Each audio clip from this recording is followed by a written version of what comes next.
Magandang araw mga kaibigan.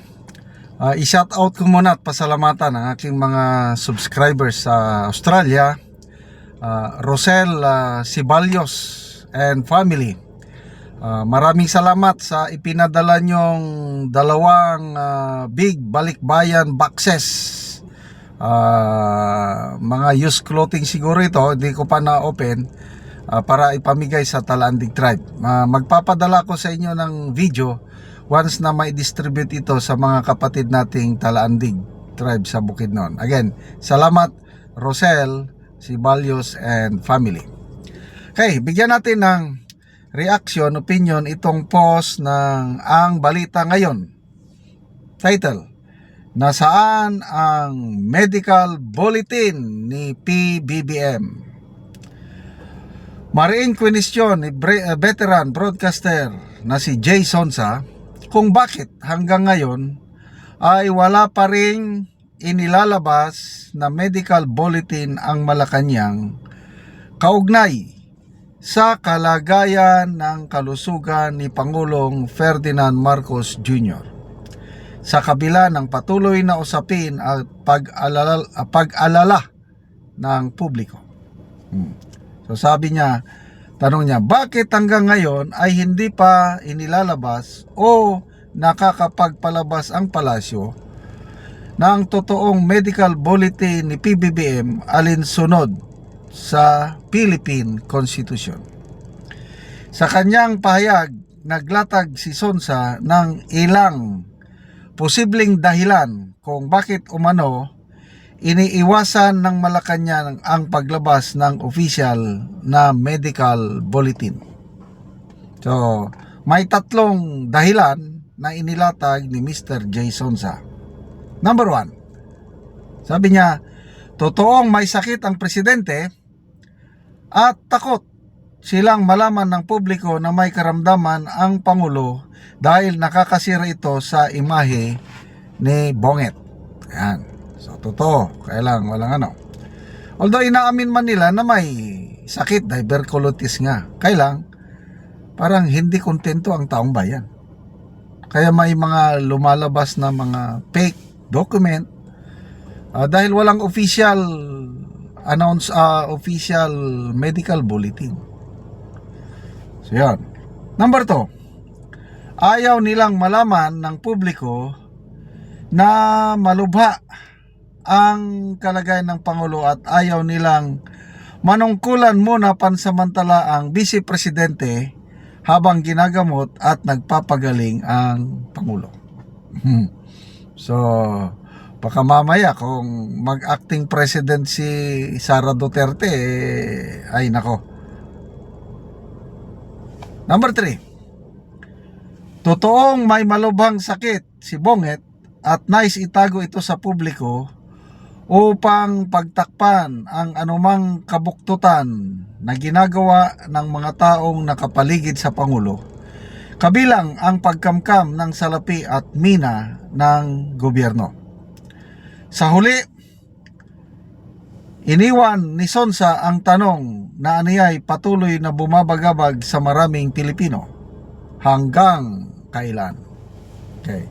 So, maalala ko tuloy yung press con ni Jose Claire Castro Friday man siguro, no? Yung may isang lalaking reporter na yun nga, na may information silang natanggap na lumalala ang sakit ng Pangulo. Kaya lang yung sources is walang klaro. Kaya wag niyong paniwalaan yan dahil walang klarong sources. Then yung babae na reporter, marunong, sabi niya, may klaro akong source, doktor sa St. Luke's, nagsasabi ng ganyan na lumalalang sakit. Kaya lang hindi ko pangalanan for obvious reason. Bakit hindi na lang kayo maglabas ng medical bulletin? Yun na, yung sagot ni Auntie Claire na hindi na daw kailangan dahil hindi naman malala ang sakit ng Pangulo. At saka ang Malacanang, si Auntie Claire palaging nag-briefing. So dapat daw tayo maniwala na lang kung ano ang sinasabi ng Pangulo na mabuti ang karamdaman niya dahil katawan niya ang alam niyang katawan niya. Ganon. Nag-aalala ang publiko dahil nangayayat, pumayat si PBBM doon sa kanyang pre-recorded message sa PNP Day. Diba? At inamin naman ni AS Ralph Recto na ikaw ba naman ang kakain lang puro sabaw ng 4 hanggang 5 araw, di talagang papayat ka. So nakasaad kasi sa Constitution, when the President is ill, the people should be informed through, yun na nga, either mga doktor or an official medical bulletin. May nabasa akong post. Sa ibang bansa daw, pag may ganyan na karamdaman ng Pangulo, yung Pangulo mismo at ang doktor niya, yung doktor haharap, Pangulo at ang doktor harap sa publiko, at ang doktor ang nagpapaliwanag. Dahil doktor hindi pwedeng magsinungaling sa totoong kalagayan ng isang pasyente. At saka maipaliwanag niya kung ano yung sakit na yan, ano yung remedy. Pag doktor ang nagpapaliwanag, mas makakalma ang taong bayan. May nabasa akong post si President Dwight Eisenhower ng US. Parang nagkasakit ata siya ng heart attack ba o stroke. Ayan, humarap si President Dwight Eisenhower sa publiko with his doctor at ipinaliwanag ang kanyang kalagayan. Kaya assured ang taong bayan kung ano. Ito rin si President Donald Trump nung nanalo siya itong second time around. Nagpa-medical check-up siya. Yung result ng kanyang medical exam o medical na fit to serve, fit to lead, inilabas, transparent, inilabas sa American public. Bakit hindi natin magawa ngayon sana para makalmado naman? Paano na lang yan kung may nangyari? Like Father Lexan, Marcos Sr., itinago rin nila yung sakit na lupus ng Marcos Sr. So anong nangyari? Yung unang mga taon ng panunungkulan ng Marcos Sr., maganda. Nung wala pa siyang sakit. Nung nagkasakit na, ayun na, yung decision making naapektuhan, kaya hindi na maganda ang later years ni Marcos Sr. Salamat mga kaibigan sa inyong pagsubaybay sa ating channel. Nakakatulong kayo ng malaki sa tribong Talandig ng Bukidnon dahil ang income natin sa channel na ito is pantulong sa tribo. Namimigay tayo ng libreng yero at pako para makapagpatayo sila ng mas maayos na tahanan. Panoorin nyo ang video na ito. Muna ni ang mataga yero nga mag-atop na sa iyang balay si Kuya.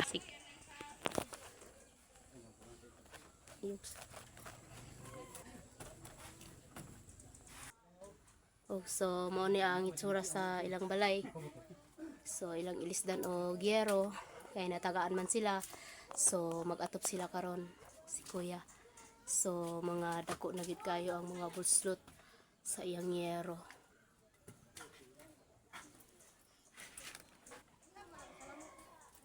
So mo po niyang ilang abuhan nga mo nilang kahimtang kung ulan nga wala na gid sila kuanan masilungan tungod sa ilang atop nga trapal lang pod ang naa sa ilang abuhan.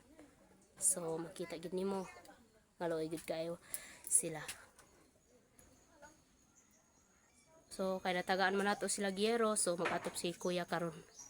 Maupod ni karon, maupod ni ang ilang higdaanan sulod nila. So makita mo na mga dagko ng buslot.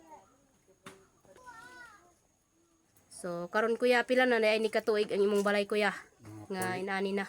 4 years. So 4 years na daw ang ilang balay ni Kuya, usan inani ng abuhan, inaana na pud ang ilang atop sa kuan sulod. Pila ka buk imong anak Kuya? 3.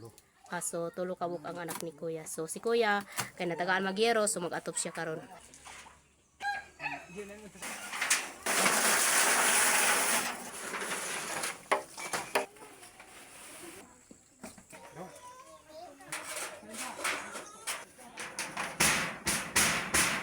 Oh, so nahuman na gyud, nindot na gyud kaayo ang atop ni Kuya.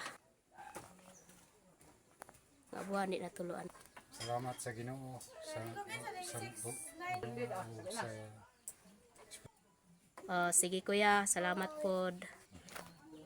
dako gyud akong pagpasalamat sa Ginoo. Sige. Salamat pod.